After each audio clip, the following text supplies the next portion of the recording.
What is going on, everybody? Welcome back to another Civilization 5 Superpower AI battle episode. I'm sorry there were some audio issues last time. Hopefully they're fixed today.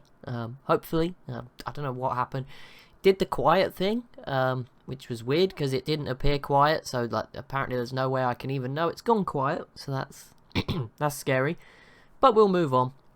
Hopefully today's will be a bit better. Yeah, it's probably going to be more of a problem in the Let's Plays because I can't actually see where the sound is, so it makes it incredibly hard to edit videos when you can't tell. You have to watch like the whole thing and sit through the awkward silences. Whereas normally it's obvious, like, oh, here's 5 minutes, I can just cut out, get rid of that part. But yeah, we can't do that anymore. But oh well, we'll start this one looking at the info addicts again as we hit turn 200. Russia now leading the way, I believe, that yellow line. I assume it's them. And then currently, bit of a three-way fight for second, third, fourth. That is a green line, a white line, and a purple line, which I would safely bet on being China, Russia, China, Rome, and the Zulu. And then the blue line, that's a sort of a bit further back in fifth place, I would guess, is the USA. Then you've got Siam in sixth, Songhai seventh, I think so. Eighth is sort of a beige sort of line. That's probably the Shoshone. The lime green line then is Brazil. This yellow is probably Egypt, and then the Inca, or the other way around. Let me just check which one is Songhai. Yeah, that's the Songhai. So this is Egypt and the Inca. Egypt on top, then the Inca last as sort of the yellow lines. Then there's a brown one that is dropping off. That is the Aztec. This sort of slowly growing light, that must be the Mayans in pretty much last place. This white line that's dying off is Germany. Yeah, they've had quite a big drop off. You know, they were up here and yeah, now they've fallen off. This blue line is, I'm guessing, was Indonesia, and they've just not been wiped off the board. And I'm guessing this red line is Persia. Although that is surprising that Indonesia was doing a lot better than Persia. But, I mean, it doesn't matter too much. And then Venice is obviously the purple line at the bottom. You don't have to worry about them. So when we go to the world rankings, we'll do the top fives. Like I said, I think it's going to be the same five a lot of the times, and it's going to be the order that's more important than you know who is in the top five. Sorry, it's going to be the order of that five that's more important. So the Zulu lead the way on population, then it's America, Russia, Rome, and then China. Crop yield, Russia leads the way ahead of Rome, the Zulu, China, and America. The Siam might be sixth a lot as well. Sorry if we missed them out a little bit. Production, Rome actually leads out. Is that three different leaders on the first three stats? Russia in second, China, America, the Zulu.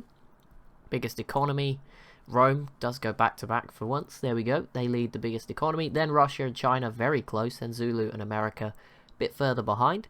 Land area, big one. Rome again leads the way over Russia right now. Then China, then the Zulu, and America is quite small in comparison to some of these at the moment. Military manpower, Rome, then Russia, China, the Zulu, and America. Of course, it's kind of relative. The Zulu, although they have fourth biggest here, and same goes for the US, those two are further away, right? These three border each other, so it's probably more important that they have a bigger number.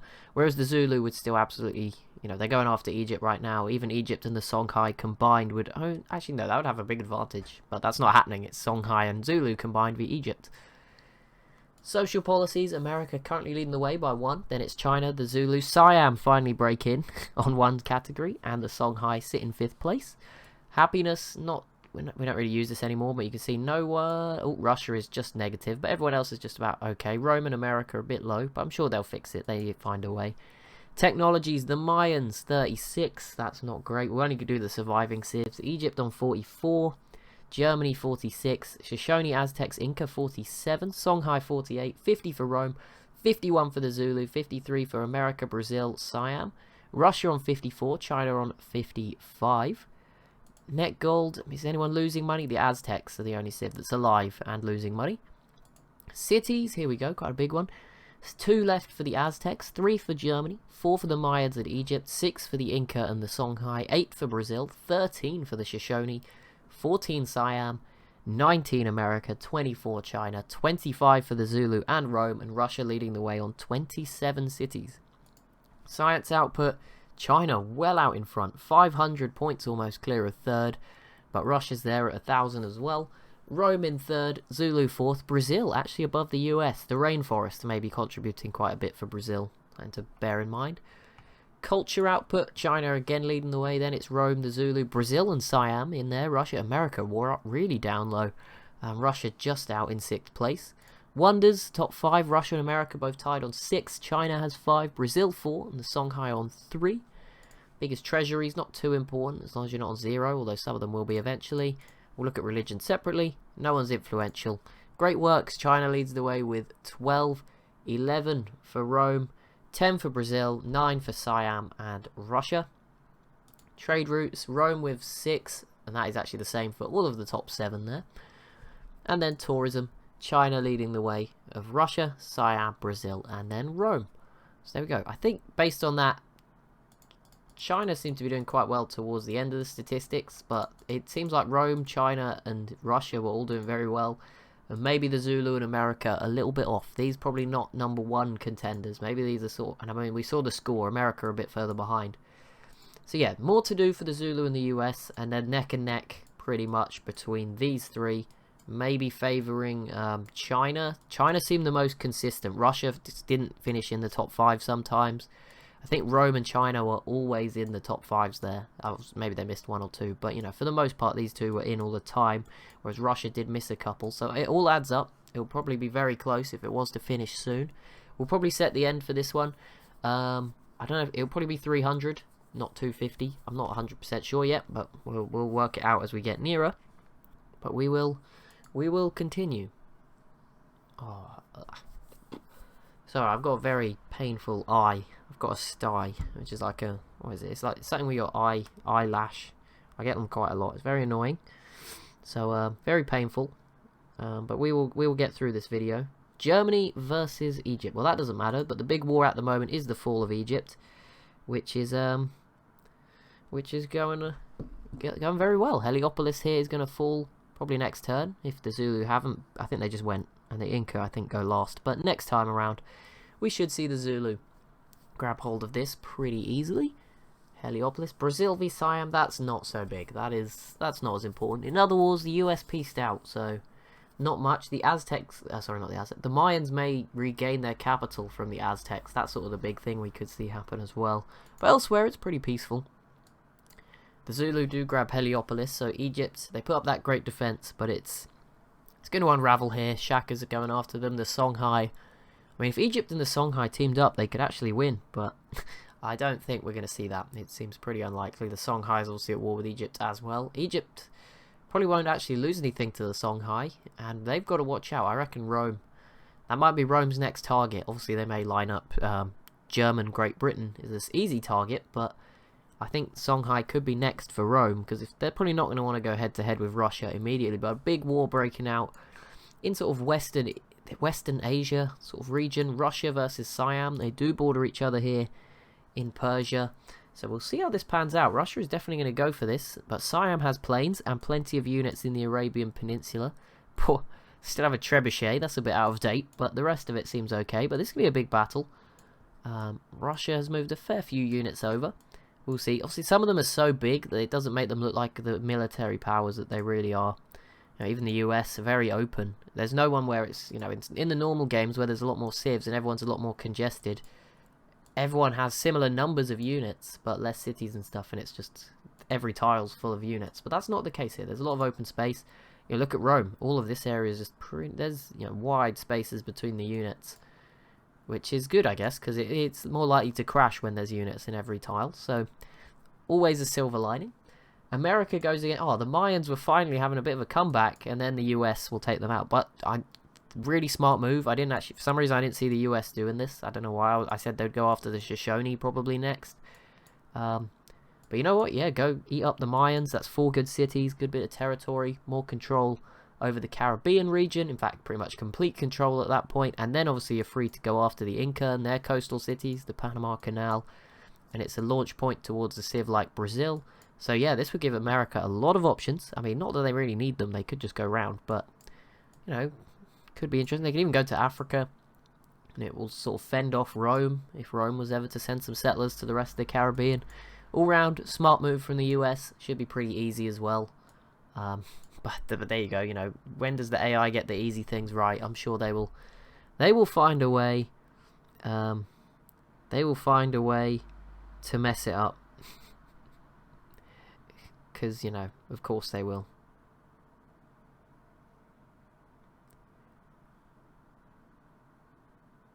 The turns feel longer. Oh no, it's because it's not going on. That's why. I'm very confused. I was sat here like, when's it ending? It's not even going on. That makes a lot of sense. Good job, George. You really screwed that one up.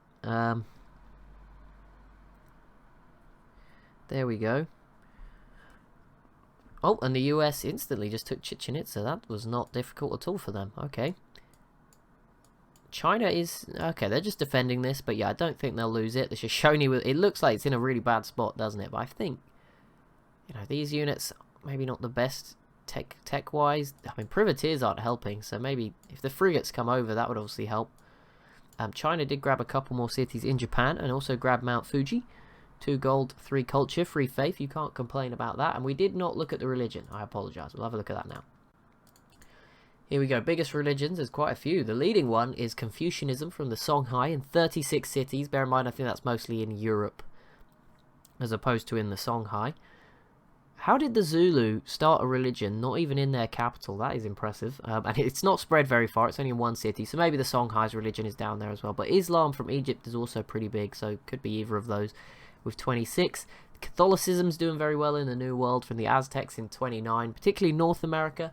Shinto from the Inca is doing okay in South America with 11, and Hinduism from Indonesia is doing okay with 17, which is probably around sort of Southeast Asia, Siam territory.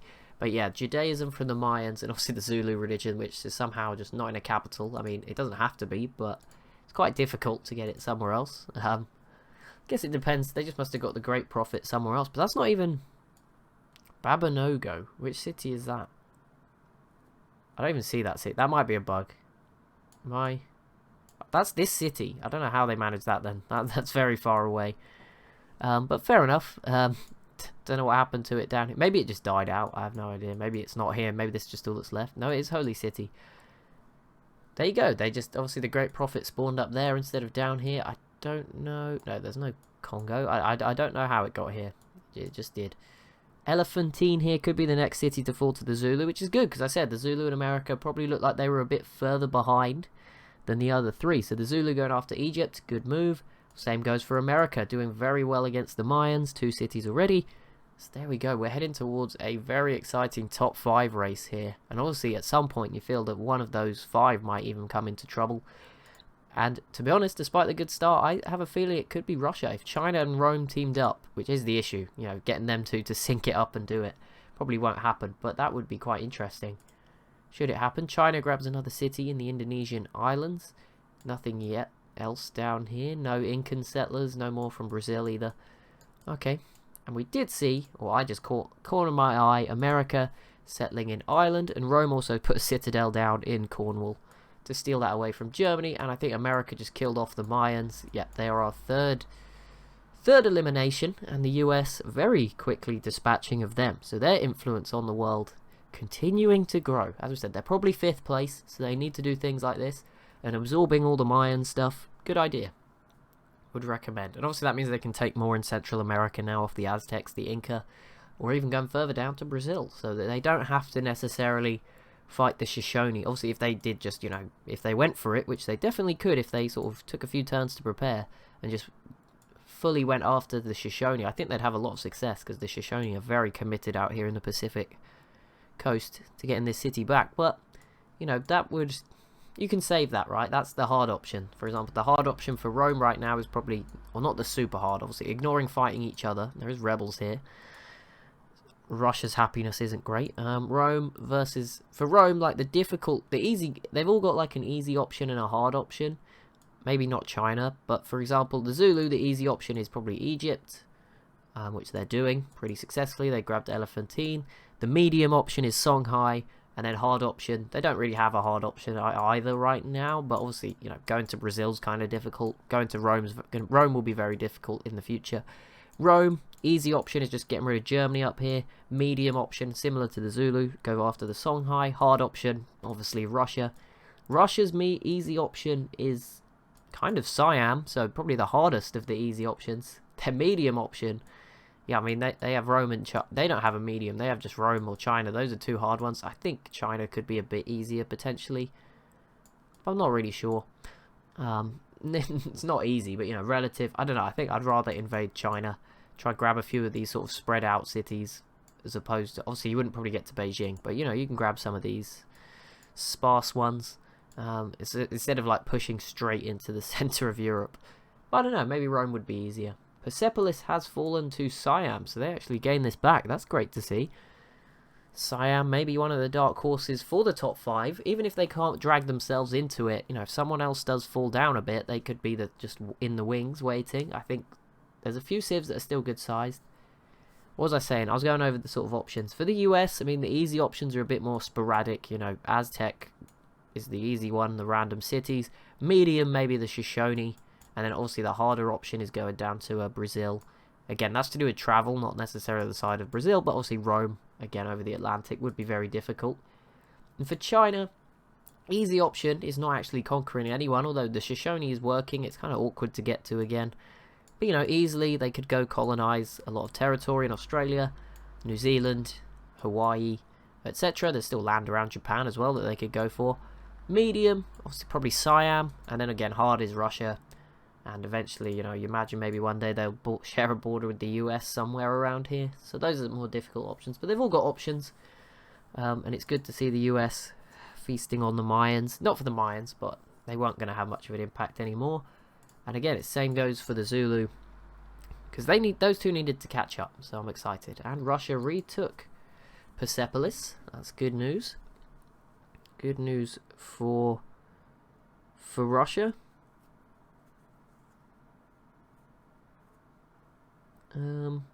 Right, what's going to be next? What is the next big war? Shall we try guess it just for fun? Imagine if we actually got it right.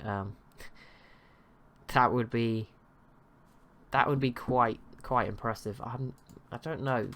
I mean, Rome is really stacking Italy. I don't know. That would be bold if they attacked Russia and just focused on Cologne. I think that would be a bit of a bold strategy, leaving Berlin and stuff open. I know Russia's sort of committed down here at the moment into Persia, but that's a big, bold one. I wonder if they'd go after Egypt, actually. That might be where they're slowly moving down this way for the boats coming over. Yeah, I wonder if they're going to go after Cyprus.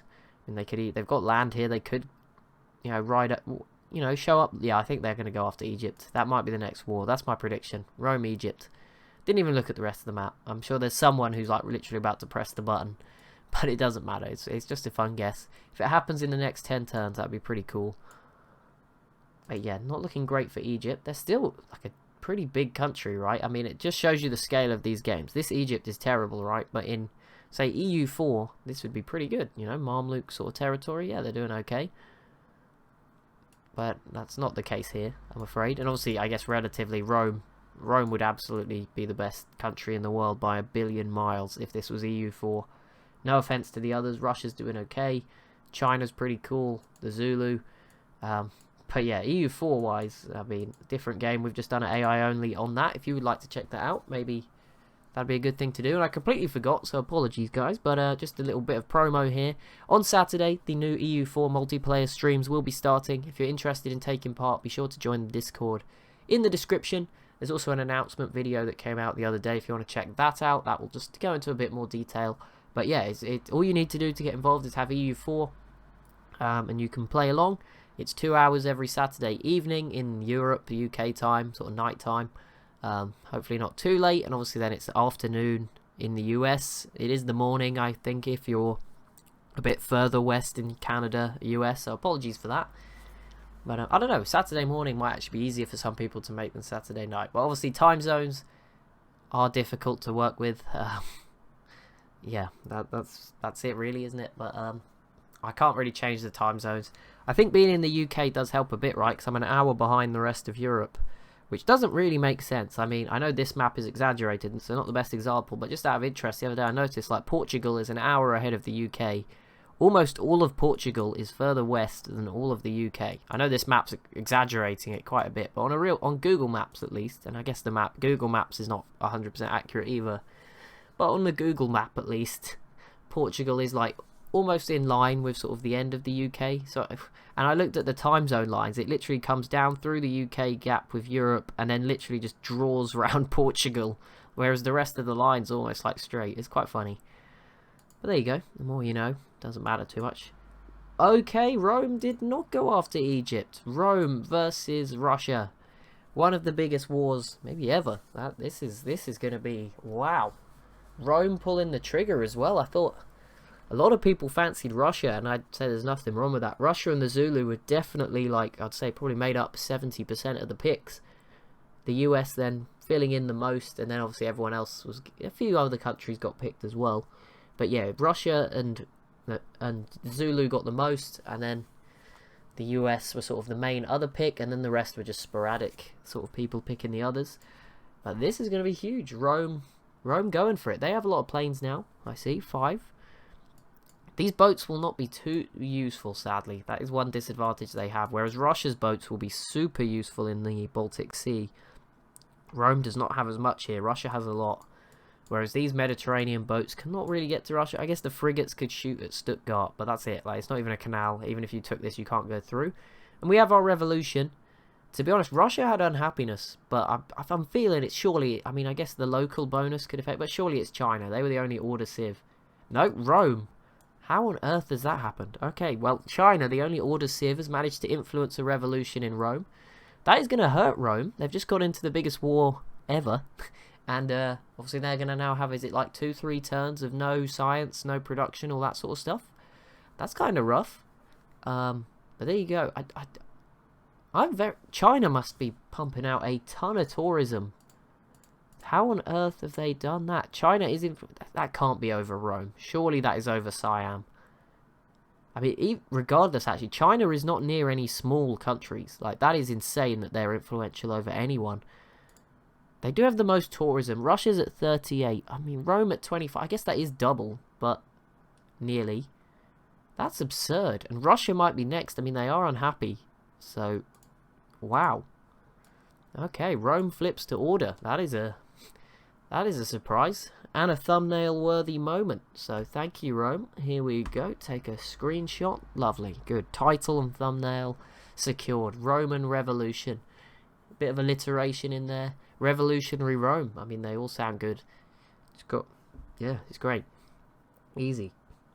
The only annoying thing with the titles at the moment, the unique ones, I can't just do the obvious clickbait, which is like massive war, because then we get demonetized. That's the only issue. We can't put war in the title. Battle is fine, but war is not allowed. But I can put it in the thumbnail, so there is a trick there. Persepolis has fallen twice, and it ends up in Siam's hand. And Rome grabbed something. Where is it? Oh, they grabbed Cologne. So already a big win in the Balkans for Rome.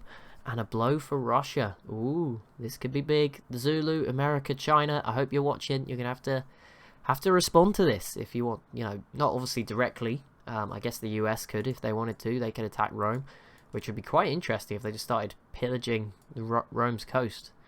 Oh, they've also grabbed another island here in Detroit, which is going to... Yeah, they could definitely hit Rome pretty hard on the coast with all these boats.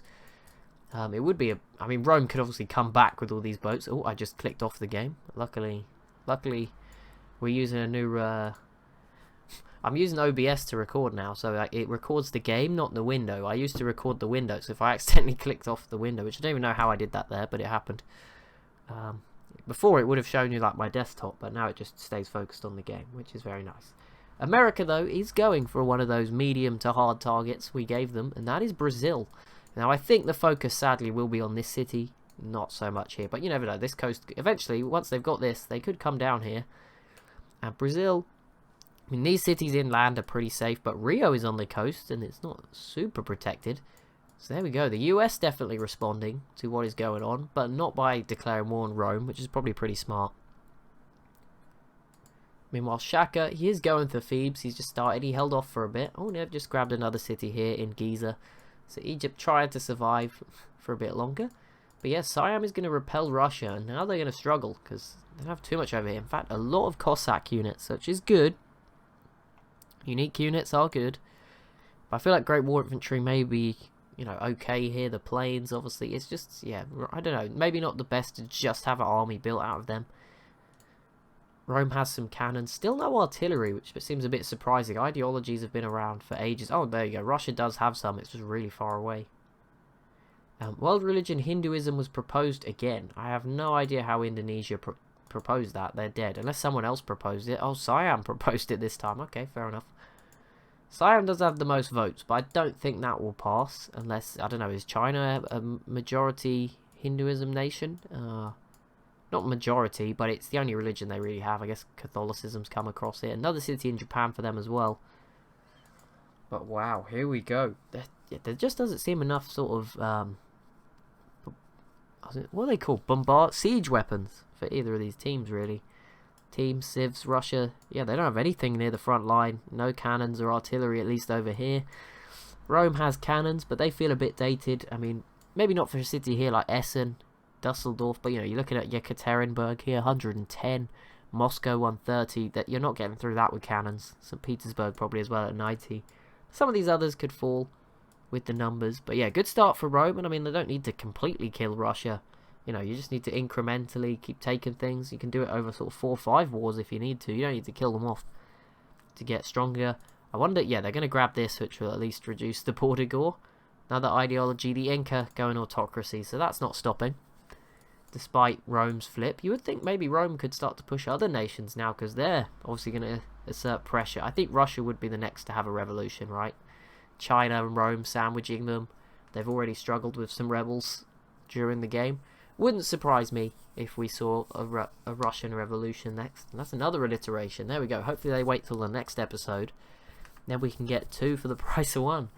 China continue. They are really going for this city, China. I don't know. Is it that important to you? You have battleships and stuff now. Once they get planes, I mean, this city becomes more accessible. If they can, you know, finally get this one locked down, they can start to push into these other ones. Wouldn't surprise me, I guess. They do have another settler here. Don't know where that's off to.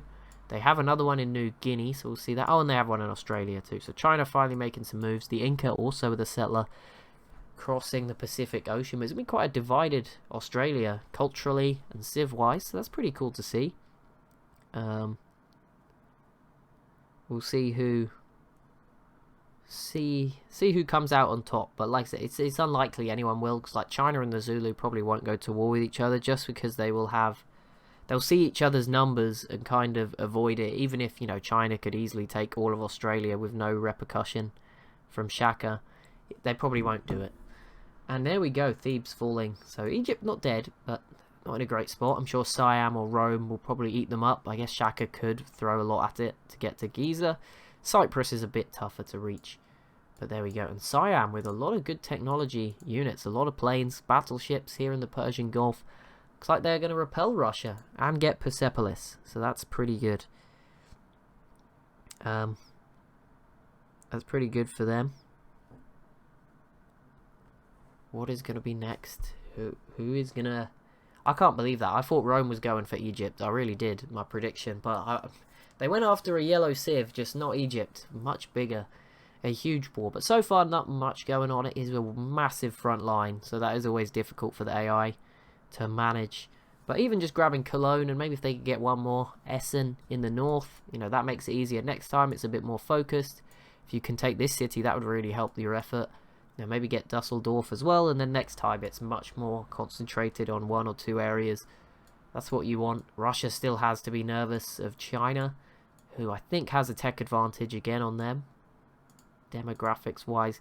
Yeah, here you can see, so Zulu leading population and food. Obviously those 2 things sort of go hand in hand. More food, you can have more people. Production, economy, again, sort of go hand in hand, but that is not always the case. There's other factors. Access to cargo ships, for example, being a big one. A fully landlocked civ, even if it's massive, might struggle in GMP. But Rome is leading the way there with the production. Thebes fell. Egypt somehow got their capital back and lost it again. And I think China is just fighting the Shoshone again. There is some cities going in the background, but don't worry. Land, Rome is now well out in front. They've added about another 1 million square kilometers since the Info Addicts. I don't know how. They only took Cologne. But I guess they're just growing into the sea, which does count. Soldiers, China currently actually has the biggest military, and that makes sense because of those 5, they are the one that's sort of been out of war for the longest. And then, yeah, China leading on technology. So military and technology, China's way. production and economy goes to Rome, and food and people goes to the Zulus. So those are the three civs in very different positions. And obviously the US and Russia now the two who need to play a bit of catch up. I mean, it doesn't matter if you're number one. I mean, we don't see who's number two there. It could be the US in all of them. I know it isn't, but you know, in theory it could be. So don't be too disillusioned. I think though any of these five could still, you know, have the miracle. I mean, Russia and Rome have peaced out already with no more cities changing hands. So there you go, Russia can rebuild. But there you go, that is a sign of what is to come. And yeah, for Rome, a really good move. They grabbed this city, small conflict, but as the tech keeps getting better, these battles will get a lot bigger. And that's very exciting going forward. And I think the Aztecs, no, they've not quite been eliminated, but they did lose the former Mayan capital to the Inca. And this is still changing hands multiple times. But that will be it for this episode. Hopefully the audio has been a bit better. Big apologies if it hasn't. It might be just that my microphone's on the way out. It has been cutting out quite a bit recently in the streams as well. It cut out a few times. I don't know if it's like maybe the wire connection getting a bit old. I'm not really sure. But yeah, thank you so much for watching. As always, if you have enjoyed, be sure to leave a like and a comment down below. If you're interested in the EU4 multiplayer, remember the Discord down below is the place to go. And if you're interested and do not have Discord, then just drop a comment to let me know, and I can send you the information, what you need to know, how to join in, without being in the Discord. Because, you know, not everyone will use every service, but obviously, if you don't have Discord, or if you don't even know what Discord is, it's sort of, it's like a, kind of like, I don't even know, what's the best way to describe it in the modern world? It's like a Skype or a Microsoft Teams for gaming, really. I think that's the main point of it. So you can have voice chats, channels, servers. There's a GeoGame 99 server where you can talk to people, play Civ with people, play EU4 and other games with people, or just chat about general stuff. I'm always in there. So yeah, that's quite fun. There's about 60, I think there's about 80 members actually now, which it's gone up quite a bit recently, so that's great. So yeah, the more the merrier. But yeah, thank you so much for watching, and I'll see you in the next one.